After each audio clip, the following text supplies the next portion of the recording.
Prav lepo pozdravljeni v še eni predvolilni oddaji. V tokratni oddaji se nam bo predstavil kandidat za poslanca iz Zagorja, gospod Grega Štendler, ki kandidira na listi Nove Slovenije. Dobrodošli v našem studiu. Ja, pozdravljeni, dober dan. Vi ste prvič v našem studiu. Pred časom smo že gostili vašega brata Primoža. Ja, res je. Jaz sem prvič v studiu. Ste pa gostili že Primoža. Mogoče čisto osebna predstavitev za tiste, ki vas ne poznajo. Zdaj, midva sva izlačana, ne? Res je, ja. No, ime, priimek ste že povedali, še enkrat Grega Štendler. Po poklicu sem, oziroma po izobrazbi sem diplomiran inženir lesarstva. V osnovni izobrazbi pač najprej sem končal strojno-tehnično šolo, potem so me pač iskanje dela in vse te ostale stvari pripeljale v lesarsko stroko in ta stroka me je začela čezdalje bolj zanimati in pač sem se odločil in naredil še to fakulteto.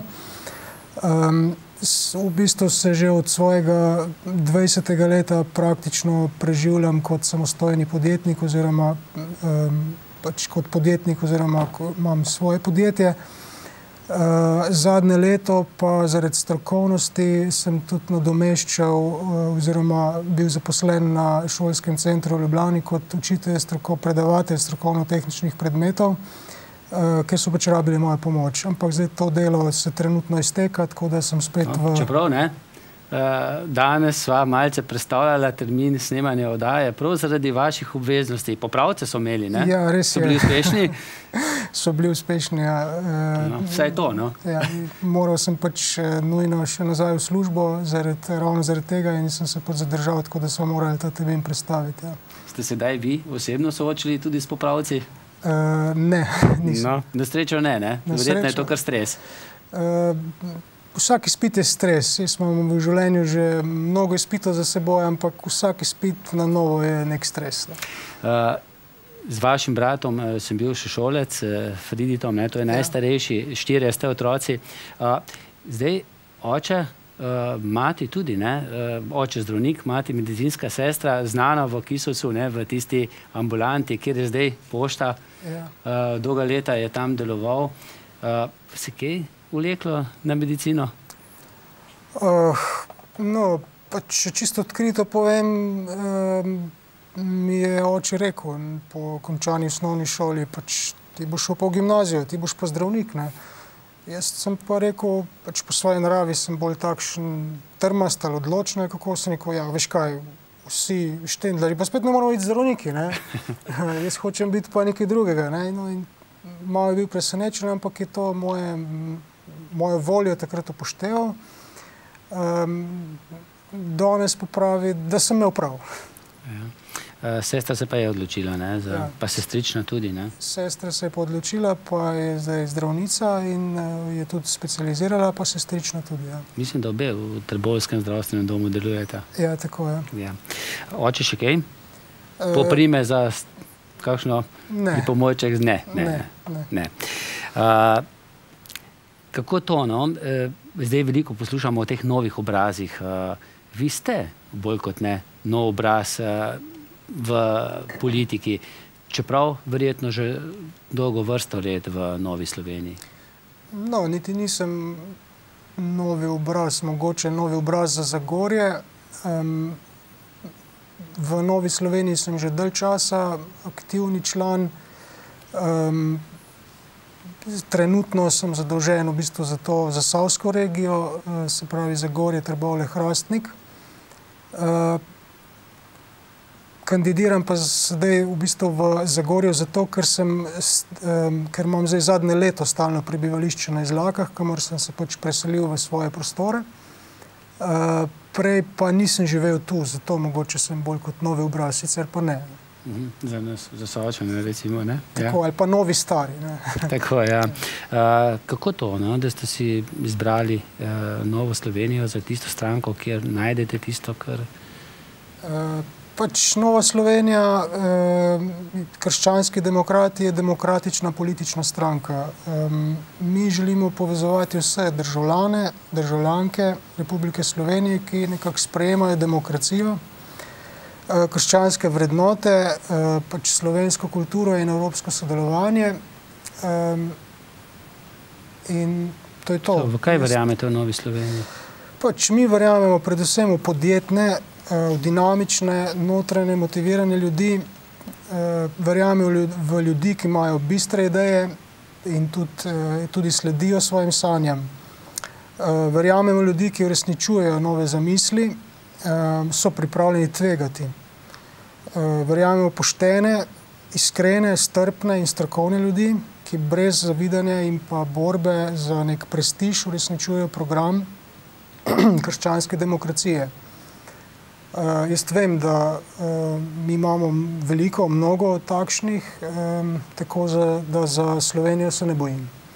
Zelo pomembno v programu same Nove Slovenije je tudi obstoj družin, ne?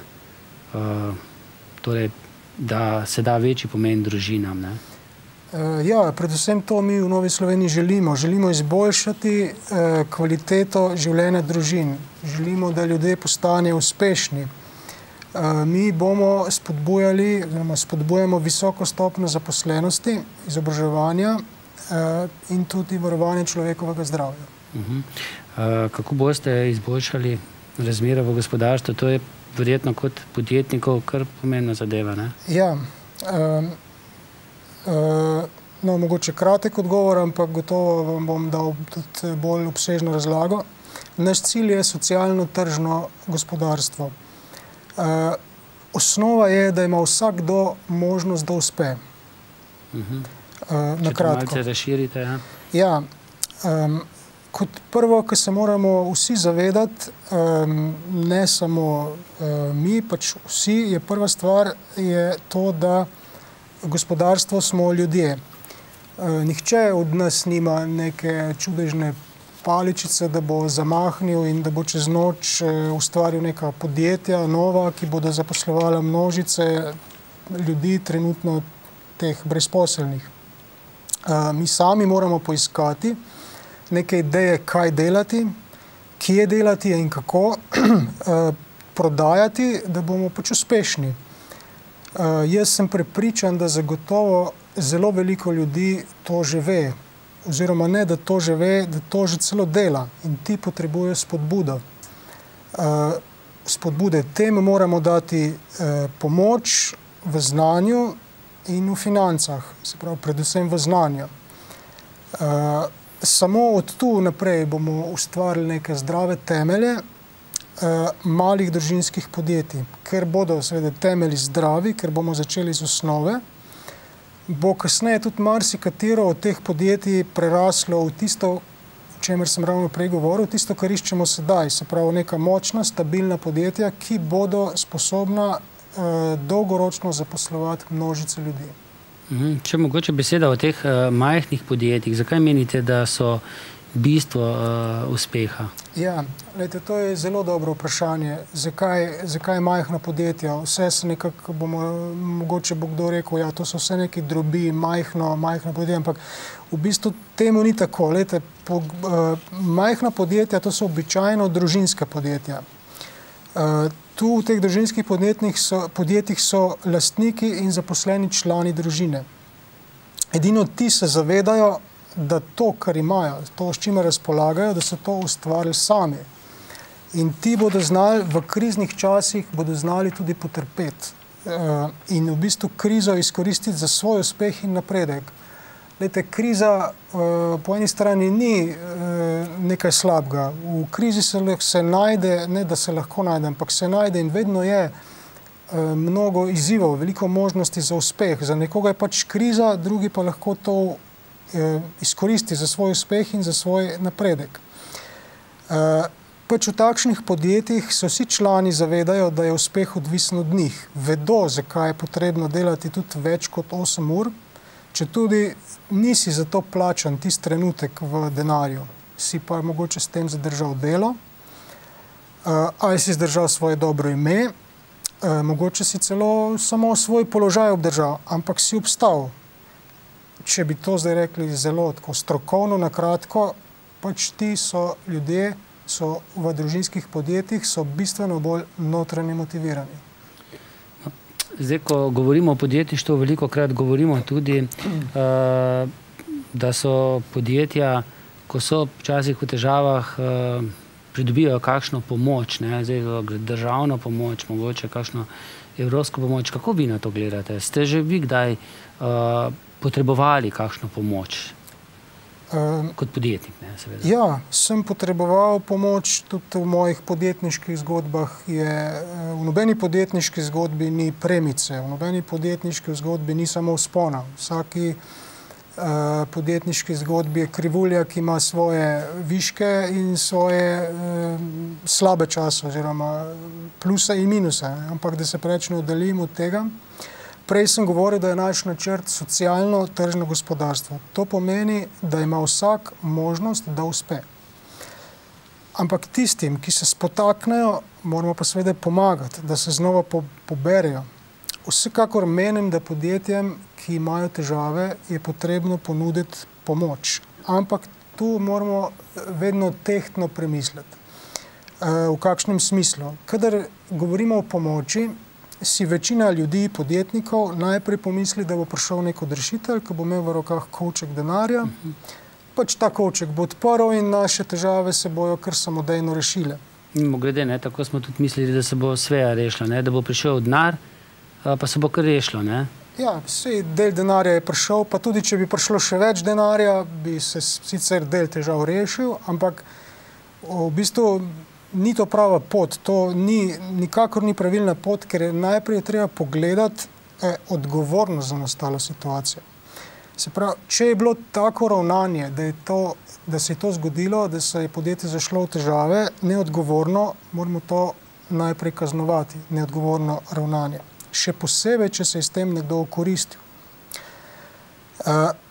V tem primeru ni zadost samo kaznovanje, da mi nekoga kaznujemo. Pač ta se je z nečim okoristil in to premoženje je treba, s katerim se je okoristil, mu je treba odvzeti.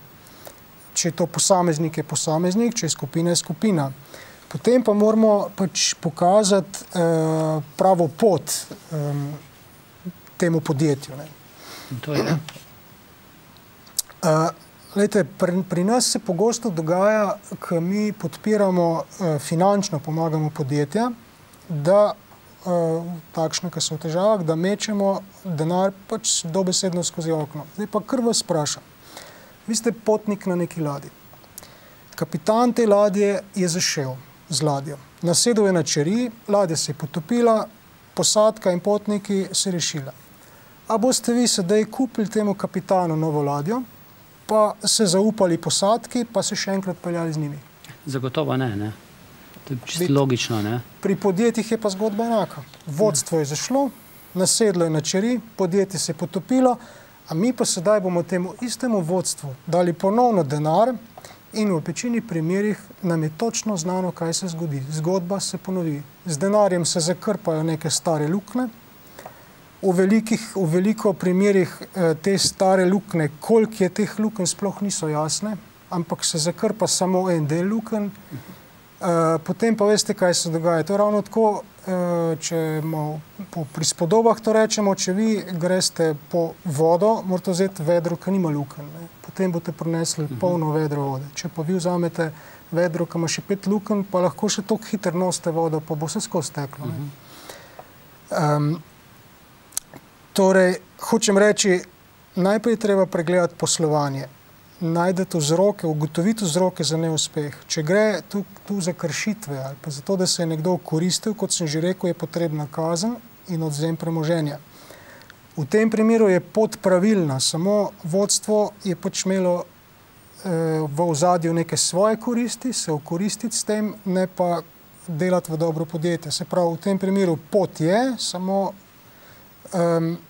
treba je pomagati, pot je pravilna, treba je pa pač pomagati z neko finančno injekcijo, ta je pa takoj na voljo, ker smo mi to premoženje odvzeli. Ti krivda recimo vodstva, če pa izguba trgu, je pa verjetno pa druga pot. To je pa druga stvar, ukolikor so pa težave, naprimer izguba trga, potem je pa treba najprej preučiti možnosti, se pravi, pokazati pot, potem pa pomagati s sredstvi. Nekomu, ki nima trga, lahko vi date ne vem kakšne sredstva in ne bo si mogel trga kupiti. Najprej treba najti trg, najti proizvod, kam boš prodajal, kako boš ustvarjal dodano vrednost. Potem, ko pa vse to do teh rešitev se pride, se pa ne nazadnje ugotovi, da zelo velikokrat finančna pomoč sploh ni potrebna. Se pravi, treba je pomagati z znanjem. Tega gotovo v Sloveniji imamo zadosti. Predvsem še to bi mogoče dodal, ker se mi zdi zelo pomembno. Tu se, bom rekel poenostavljeno, igramo z državnim denarjem, se pravi z nečim, kar je last nas, ki smo to plačali. In če je v igri državni denar, se pravi državno premoženje, potem je treba v tem primeru obvezno uvesti osebno odgovornost. Natančno. Zelo enostavno. Vodstvo podjetja, ki prejme državno pomoč, zanjo odgovarja osebno s svojim premoženjem. Vsi dobro vemo, s kakšnim premoženjem odgovarja družba z omejeno odgovornostjo. In vemo, da direktor družbe ne odgovarja, ampak v tem primeru je treba uvesti osebno odgovornost. Vemo, koliko delovnih mest se je v Zasavju, tudi v Zagorju, izgubilo v zadnjem obdobju.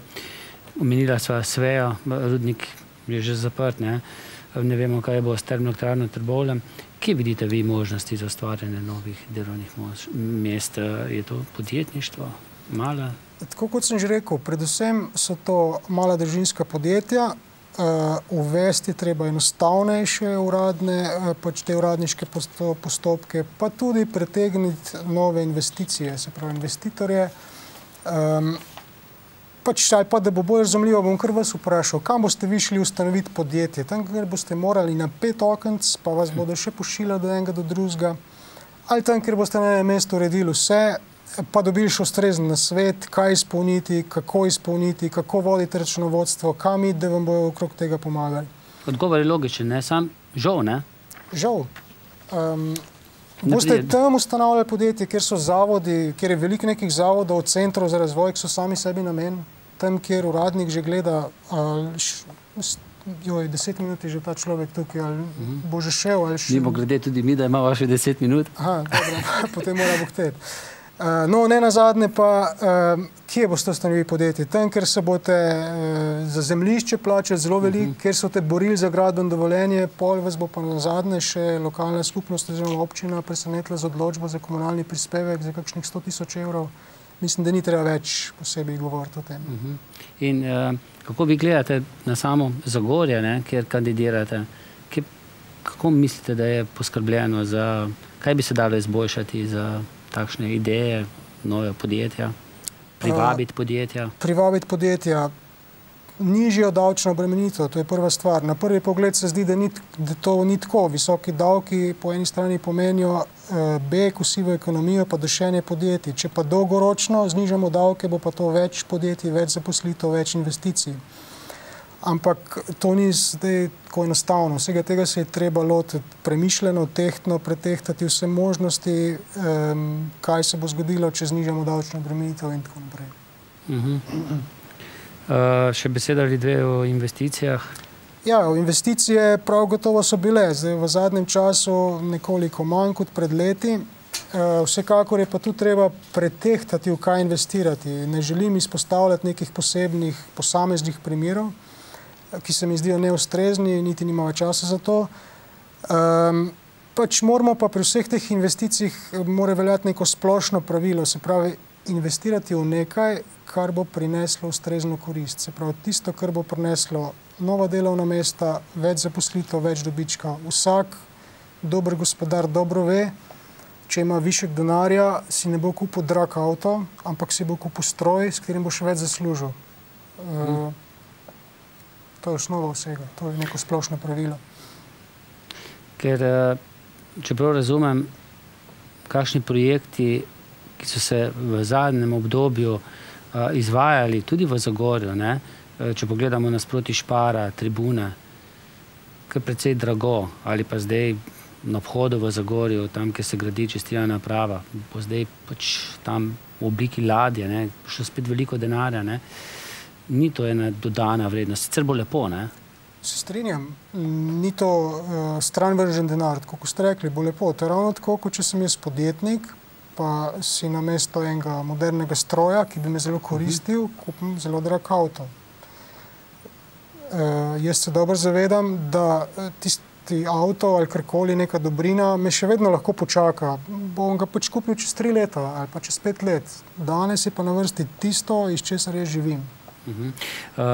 Že prej ste malce nakazali, da tudi niste najbolj zadovoljni z delom tistih, ki delajo v javni upravi, pa mogoče niti ne tistih, ki delajo tam, ampak kako je urejeno, ne? Ko je vse drugo po firmah padalo, ko je še število delovnih mest zmanjševalo, ne? Ko se je racionaliziralo, se zdi, ne, da je pa kar raslo v javni upravi, ko pogledamo statistiko. Vedno so se ustanovljala kakšna nove agencije, ne? Pa ne. Ja, se strinjam. Na kratko, kar se tiče javne uprave, bom jaz dal takšen odgovor. Zagotovo imamo v javni upravi zelo veliko zaposlenih, ki zelo veliko naredijo in delajo zelo kakovostno in so z vsem srcem tisti svoji službi tudi predani. Na vsak način te moramo spodbujati.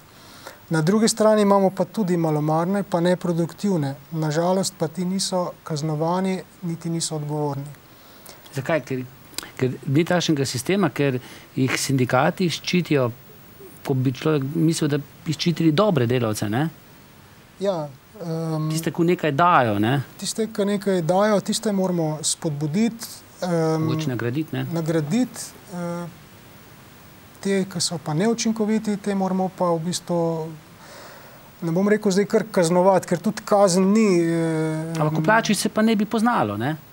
Normalno, ampak hotel sem nekaj drugega reči. Mogoče pa ta človek dela slabo oziroma nekvalitetno zato, ker ni na pravem delovnem mestu, ga tisto ne zanima. Tukaj pa naloga nadrejenega vodje, da mu najde ustrezno delo, da ga premesti, da ga spodbudi. Tako kot je tudi v vsakem podjetništvu, ni vsak za vse, ne? Moramo kar reči, da ta je pa nesposoben, ta pa pejdi, ne? Mogoče pa za kaj drugega pa je, ne? Tako, mogoče je pa dober za drugo stvar. Vaša stranka, pa tudi se mi zdi, kar vse te pomladne stranke nekako poudarjajo umik države iz gospodarstva, ne, iz teh državnih firm, tudi od prodaje, seveda dobremu investitorju, dobremu kupcu. Bi treba tukaj dodati? Glejte, čisto enostavno odgovor. Vsak naj dela za tisto, kar je usposobljen in poklican. Poleg tega naj tisto dela naj dela to, v čemer je odličen in to naj dela odlično. Politika pač ni poklican za to, da se bo šla gospodarstvo. Naloga politike je ustvarjanje pogojev, da bo gospodarstvo funkcioniralo. To je bistveno. Gospodarstvo pa bo funkcioniralo samo, ne da mu politika diktira, kdo bo vodja. Ali pa nastavlja ljudi, ne? Ali pa celo nastavlja ljudi. Ali pa da je že nekdo zelo dober strokovnjak in je v osnovi spodrezan, zato ker on pa pač ne more, ker ni politične barve prave. Tako. Verjamem, ne, da glede na vse razmere, ki vladajo v Sloveniji, da niste z ekonomsko politiko najbolj zadovoljni. Ne, mi ne moramo voditi takšne politike, da bomo ljudje nekaj ukazovali, kaj v življenju počnejo, kako naj živijo in podobno. Pač, kot sem že rekel, ustvariti moramo pogoje, takšne pogoje, da lahko vsak uresniči svoje želje oziroma ambicije, cilje, ideje. Pač izhodišče je to za vse enako. Uspeh posameznika je pač potem odvisno od njegovih sposobnosti. Se pravi, naša politika ne temelji na nekih vizijah, nekih vplivnih interesnih skupin. Za nas so pomembni posamezniki, ker posamezniki tvorimo državo. Za vas verjetno tudi za vas osebno, tako kot tudi za stranko, je pa pomembna tudi socialna varnost. Tudi že v ustavi piše, da je Slovenija ustavna, socialna država, ampak včasih vse smo, ampak je kar težko. Vidimo, da je teh potreb po socialni pomoči zdalje več. Ja, se strinjam. Pač socialna država je za nas nek varovalni mehanizem za vse tiste, ki so se pač po nekem spletu okoliščin znašli na robu. Pomembno je pa, da na te okoliščine niso mogli vplivati sami. In naš cilj je odpiranje kakovostnih delovnih mest, ki bodo neodvisna od te politične dobre volje. In nikakor pa ne moramo dopustiti, da se ustvarja neke odvisnike od socialne pomoči. V zadnjem času pa tako, že kar dolga leta poslušamo o nekih reformah, ki so potrebne tako na področju strukturnih reform, v zdravstvu, pokojninskem sistemu. Kako vi na to gledate? Zdaj, ljudje, ko slišijo reformo, ponovadi se primejo za denarnico, ne? Ja, spremembe na teh področjih moramo res začeti izvajati takoj. Morajo pa biti te spremembe takšne, da bomo dobili neka dolgoročna pa stabilna sredstva. Čisto enostavno lahko recimo rečemo, se pravi za pokojninsko reformo, tisti denar, ki ga jaz danes vlagam v pokojninski sistem, se mora plemenititi. Ne pa tako, kot se dela pri nas, da naprimer mi delamo čez nekaj let ne bo, no? Tako, ja. Mi delamo aktivni, vlagamo neka sredstva, v bistvu dajemo neposredno sredstva tistim, da dobiva pokojnino, kdo bo pa za nas plačeval, pa ne vemo. In tukaj moramo pač ta denar plemenititi. Na prvem mestu je pa treba najprej analizirati stroške, pogledati, kaj se dogaja s tem denarjem, ki priteka tudi v zdravstveno blagajno, kaj se s tem dejansko dogaja. Prej sva se dotaknila javne uprave, ampak da je včasih vse tako počasi, je pa kriv spet tisti, pa so tisti krivi v državnem zboru, dobro, vlada pripravi zakone, kjer se mi zdi, da mi včasih sprejemamo take zakone, da si jih vsak drugače razlaga, zakompliciramo vse, tako da smo tu so potrebne spremembe, se verjetno strinjate, ne? Se strinjam. Mislim, da se je tudi nekaj na tem področju že premaknilo. Na kratko je po moje stališče takšno, da državna uprava ne sme izhajati iz stališča, da je potrebno na nekem posamezniku iskati napake. Stališče državne uprave mora biti enostavno sledeče. Posamezniku mora omogočiti najboljši servis, poiskati enostavne in učinkovite rešitve. Kdo danes od podjetnikov uspe? Tisti, ki najde za kupca enostavne učinkovite rešitve. To je to. Mislim, da se sliši čisto preprosto. Zdaj, dostikrat se posluša, pa se govori, pa tudi v medijih je veliko, da je bilo prej, v prejšnjem sistemu vse fajn, zdaj, odkar smo pa samostojni, je pa vse narobe, da nič ne laufa, čeprav se še sam dobro spomnim, ko smo se osamosvajali, so nam nekateri bivši veljaki dejali, jedi bomo travo, srečno do tega ni prišlo, pa vendarle, smo že dozoreli kot mlada demokracija, mlada država, stari smo malce čez 20 let. Je to, kar smo dosegli uspeh? Ni to? Jaz se spomnim mogoče odgovor, ker zdaj ne bo čist direktno odgovor na to, kar ste me vprašali. Jaz se spomnim enega gospoda, ki sem se z njim pogovarjal, ki je veliko živel pa delal v tujini. In mi smo se pogovarjali pač o njegovem delu in mi je takole rekel, kamorkoli sem prišel, posod sem takoj dobil delo, vse posod so mi rekli, da smo Slovenci delovni, uspešni, marljivi, izobraženi, natančni, vestni, sposobni. Skratka, nobene slabe besede. Superlativi, ne? Mi imamo ogromno izobraženih, zelo izobraženih, sposobnih, delovnih, razgledanih, vsestransko usposobljenih ljudi, mi moramo samo dovoliti, da bojo lahko uspeli. Pri nas pa se dogaja to, da marsikoga že v osnovi v kali zatremo samo zato, ker ne spada v pod neko vplivno interesno skupino ali pa pač ni ustrezno politično usmerjen in to je nedopustno. Predvsem pa se moramo vsi zavedati pa pozabiti na besede, pa saj to se ne splača. Glejte, vse se splača, če ni takojšnjega plačila od denarju, se pa to izkaže na nek drug način. Glejte, za Sojo je bilo kar precej znano potem, da smo imeli vedno veliko poslancev. Imeli smo tudi dolga leta predsednika vlade, dr. Janez Drnovšek. Pa ko pogledamo zdaj primerjalne kazalce z drugimi regijami, se pa zdi, da pravega haska ni bilo, nekje na podu smo, po razvitosti, po denarju, ki ga ustvarimo, po delovnih mestih, ki jih imamo. Menite, da boste vi kot poslanec bolj odigrali svojo vlogo? Seveda, če se strinjate z mano, da ti, ki si jih omenil, niso bili najboljši. Težko, oziroma ne mislim odgovarjati zdaj ali na to, ali so bili dobri ali niso bili dobri. To bojo pač presodili volivci sami in tistega, ki se jim bo zdel dober, uspešen, bojo spodbudili. Moje mnenje je, da vsekakor naredilo se je ogromno, ampak tisto, kar sem že v prej predhodno povedal, ni se vlagalo v pravilne, ni se pravilno investiralo, ni se vlagalo v nekaj, iz česar bi mi danes dobili zaposlitve, imeli dodano vrednost in tako naprej.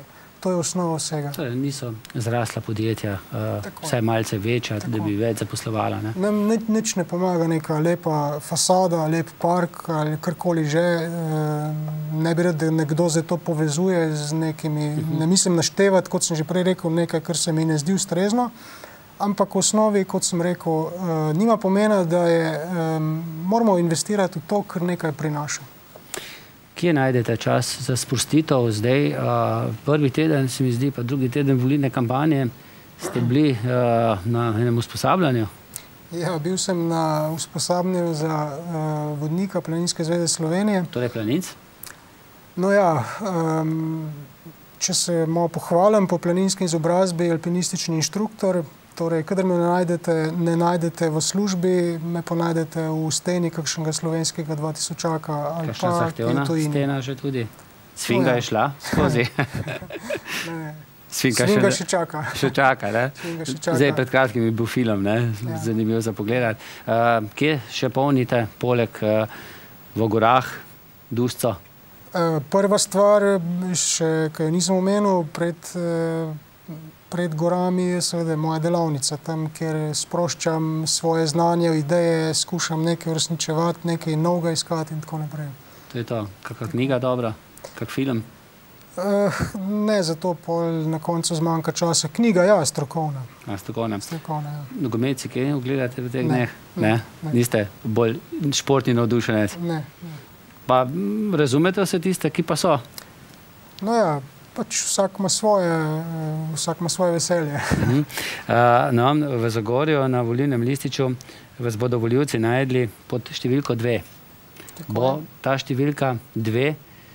To je za nekoga, ki v šoli dobiva enke, zelo srečna številka. Bo vam prinesla sreča, kaj pravite? No, ne vem, jaz mislim, da srečo, težko rečem. Kaj pričakujete, no? Kaj pričakujem? Pričakujem, da bom lahko, bom povedal na kratko, naredil Zasavje spet uspešno. In to bi bil vaš nagovor volivcem? Tako je. Zasavje spet uspešno. Spet uspešno. Torej, obkrožite številko 2, ne? Obkrožite številko 2. Gospod Grega Štendler, hvala za vas obisk v studiu. Tu se srečava še v ponedeljek na soočenju zagorskih kandidatov. Do takrat pa miren vikend, ne? Ja. Hvala, nasvidenje. Hvala pa tudi vam za pozornost in srečno.